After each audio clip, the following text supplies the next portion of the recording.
যেটা আমি তোমার ভালো জন্য বলছি, দুটো পয়সা কমে গেলে তোমাকে ওইভাবে যেতে হবে, ভেঙে ভেঙে যেতে হবে, বুঝলা?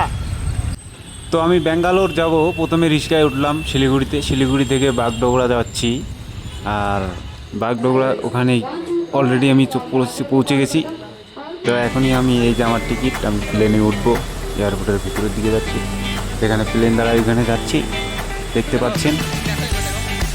তো আমি সোজা ব্যাঙ্গালোর যাব, ব্যাঙ্গালোর থেকে কোড়িকোটে নামবো। আর পুরো রাস্তাটাই দেখুন কীরকম।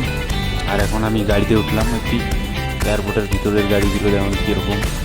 আর এই যে আমাদের প্লেন দাঁড়িয়ে আছে, দেখতে পাচ্ছেন।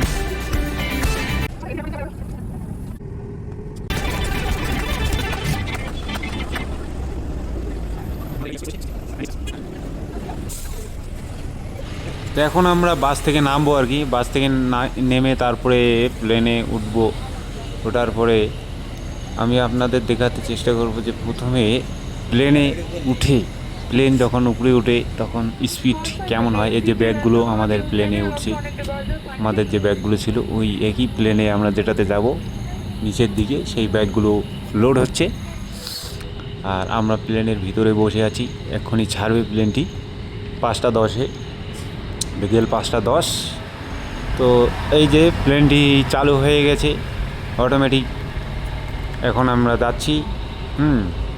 তো আস্তে আস্তে এইভাবে স্পিড দিতে দিতে উপরে উঠবার দৃশ্যটা আপনাদের আমি দেখাবো। আমি ভিতরে বসে বসে শুধু দেখছি আর কি।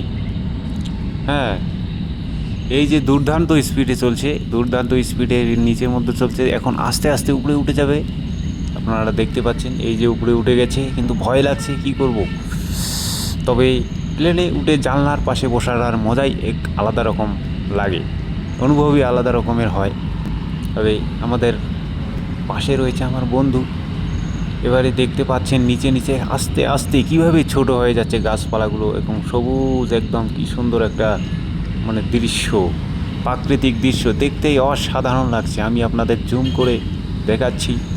হ্যাঁ, এই যে বাড়িঘরগুলো, একদম সবুজ গাছপালায় ভরা, কতগুলো বিল্ডিং দেখা যাচ্ছে। তবে যেতে যেতে অনেক দূর চলে আসলাম উপরে, এখনও বেশি দূর উঠেনি। এখানে দেখুন, এখানে কিন্তু একটা বিশাল বড় নদী দেখা যাচ্ছে। নদীটা উপর থেকে ছোট দেখা যাচ্ছে, তবে নদীটি অনেক বড়। তো এভাবে আর কি চলতে চলতে নদীটি দেখা যাচ্ছে। এটা শিলিগুড়ি বাগডোগরার ওইখানে একটি বড় নদী, কিন্তু উপর থেকে ছোট্ট দেখাচ্ছে। আসলে জুম করে আপনাদের দেখালাম, দেখো এটা এখন উপর থেকে দেখা যাচ্ছে অন্যরকম। আর আমার পাশে আমাদের বন্ধুরাও দেখছে, ওরাও ভিডিও করছে আর কি। আর শিলিগুড়ি টাউনটা উপর থেকে দেখতে ঠিক এইরকমই দেখা যায়।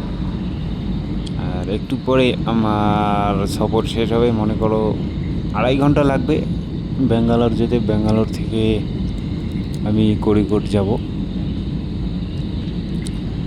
তো যাচ্ছি, আপনারা দেখতেই পাচ্ছেন, হয়তো অনেকক্ষণ লাগবে, কিন্তু এরপরে আর বোরিং লাগছে যে কতক্ষণ নামাবে। প্লেনের ভিতরে বেশিক্ষণ বসে থাকতে ভালো লাগে না, তাই একটু বোরিং লাগছে।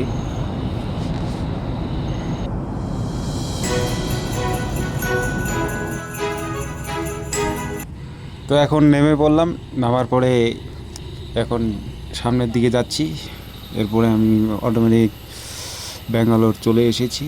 হ্যাঁ, দেখতে পাচ্ছেন যে এয়ার স্টেশন আমার পিছনে রয়েছে, কত সুন্দর তোমরা দেখতে পাচ্ছ। তারপরে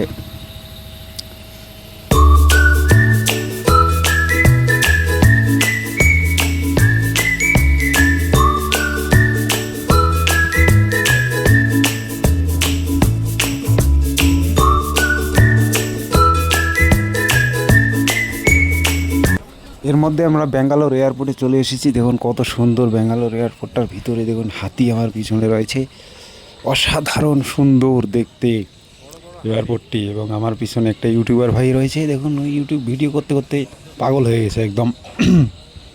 কত সুন্দর ব্যাঙ্গালোর এয়ারপোর্ট। এখান থেকে আমি কোড়িকোট যাব। হ্যাঁ, তো কোড়িকোটের পথে রওনা দিচ্ছি। রাতের ফ্লাইটে উড়ান, আপনাদের দেখতে কেমন লাগে সেটাও দেখতে পাচ্ছেন। রাতের বেলা যখন আকাশে প্লেনটি উড়ে তখন নিচের দৃশ্যগুলো দেখতে এক আলাদা রকম অনুভব শুরু হয়। হ্যাঁ, রাতের বেলা যখন নিচে দেখা যায় শুধু লাইট আর লাইট। হ্যাঁ, তার মধ্যে ঝড় বৃষ্টি তুফান তো আছেই। হ্যাঁ, তো কিছুক্ষণের মধ্যেই কোড়িকোট এয়ারপোর্টে আমি চলে এসেছি। এখন বাসের মধ্যে আছি আর কি, নেমে পড়েছি কোড়িকোট। সেখানকার খাবার দাবার কত সুন্দর। প্রথমে আমি বিফ খেয়ে নিলাম, পরোটা, বিফ পরোটা।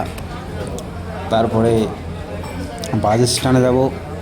বাস স্ট্যান্ড থেকে আমাদের রুম যেতে হবে, প্রায় 3 ঘন্টা সময় লাগবে। আমি খাচ্ছি, দেখুন কত সুন্দর, ওয়াও, খুব সুন্দর খাবার, খুব ভালো। আমি যাচ্ছি হেঁটে, এটাই কোড়িকোট। কোড়িকোটে আসার কথা, কেরালার কোড়িকোট খুব সুন্দর একটি জায়গা, অসাধারণ দৃশ্য, শুধু পাহাড় আর পাহাড় অঞ্চল শুধু। হ্যাঁ, তারপরে এটা হচ্ছে কোড়িকোট বাস স্ট্যান্ড। এই বাস স্ট্যান্ডে আমি যাচ্ছি। এখানে একটি রোড ক্রস করতে হবে, প্রচণ্ড ভিড়। প্রচণ্ড ভিড়ে আমাকে আমার বাসটি খুঁজতে হবে। কোড়িকোট কেএসআরটিসি বাস স্ট্যান্ড। তো এখানে অনেক বাস রয়েছে, বাসটি আমাকে খুঁজতে হবে। মনে হয় 9টার সময় বাস আসবে। এখন আমাকে ওয়েট করতে হবে মোটামুটি ঘন্টাখানেক। হ্যাঁ, তো চলে এসেছি সুলতান বাত্রি।